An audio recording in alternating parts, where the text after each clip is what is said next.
Thank you, Deputy Speaker. And I rise again to make a further contribution on the Economy and Infrastructure's report and inquiry on the impact of road safety behaviour on vulnerable road users. And that's why I continue to also draw the respective ministers' attention to the 61 findings and 56 recommendations that were set out in the report that are all about making our roads and streets safer and transport system more sustainable. And I draw the House's attention to recommendation 3 that the Victorian Government continue to invest in public transport to make it a more attractive option to get more people commuting sustainably. And in that respect, I commend the free public transport initiative, of course, that we introduced over April and May, and the half-price public transport that is now in place between June and the end of the year, which will save people hundreds of dollars for the remainder of the year and continue to encourage more people, that record patronage that our buses, trains and trams have continued to experience.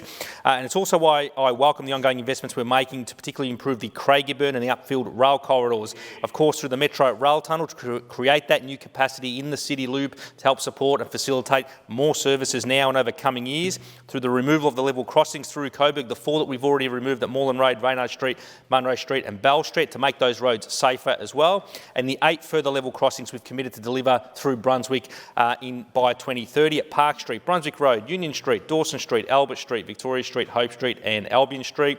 The new 20-minute weekend services that we've introduced, down from every 40 minutes, that are largely now implemented.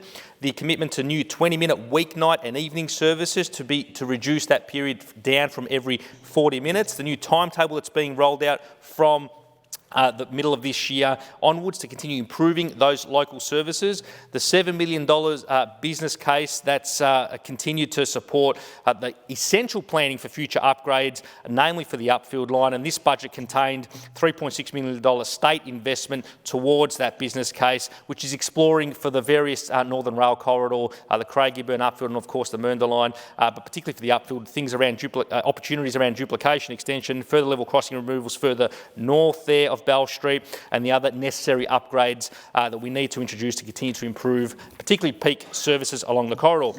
Because notwithstanding these improvements we're making to the Upfield line, we must continue doing more, especially to avoid and mitigate against service disruptions and things like short shunting, because it impacts lives and families. And this email I received from Simone on the 2nd of February following an unforeseen service disruption I think best crystallises those impacts. She said, quote, "Today my daughter started her first day of high school. She has spent months planning her route to school, calculating the time she needs to wake up, get ready and leave for the station to get to school on time. Imagine our family's frustration today when her 7:17am train from Merlinston to Parliament was cancelled. She waited nervously on the platform for the next train at 7:33am, which was also cancelled. We have 4 kids, we're 2 working parents, so today all had to do a mad scramble to arrange different parents to take different kids to their respective schools for their first days and rearrange work as a result of these 2 train cancellations. I had to take my toddler to Carlton in peak hour traffic to drop my daughter off at her first day of high school. My husband had to return from the train station and drive the primary school kids to Hadfield, then work from home instead of the office, which meant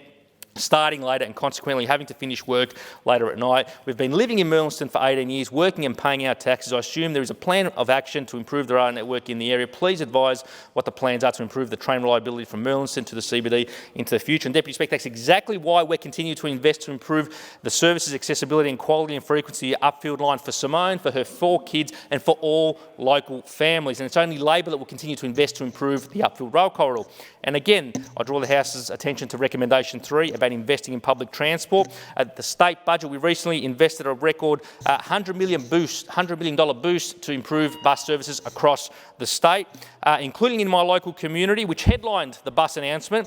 The 526 bus route from Coburg through Newlands to 7-day services, including on Sundays for the first time, through 20-minute average frequencies. The 508 Alphington to Moonee Ponds via Brunswick West and Victoria Street. Member for Northcote advocated strongly for that, for more frequent services to every 15 minutes in weekday peak, weekend services double to every 20 minutes, and running later via extended services to midnight Monday to Saturdays. The 503 bus route Essendon to East Brunswick via Albion Street will be boosted by an extra 25 weekly services, delivering consistent 20-minute weekday frequencies outside of the peak times with improved connections to Craigieburn. We still have to get that happening on Sundays as well, though. The 561 bus route Pascoe Vale Station to La Trobe University, increased weekday peak and weekend frequencies, and the 542 bus route Pascoe Vale Station to Roxburgh Park. The member for Greenvale is here as well. That'll benefit him. Full service uplift from Monday to Saturday and Sunday services extended to 10 p.m. We're taking real action to improve public transport across our community, Deputy Speaker. Member for Shepparton. Thank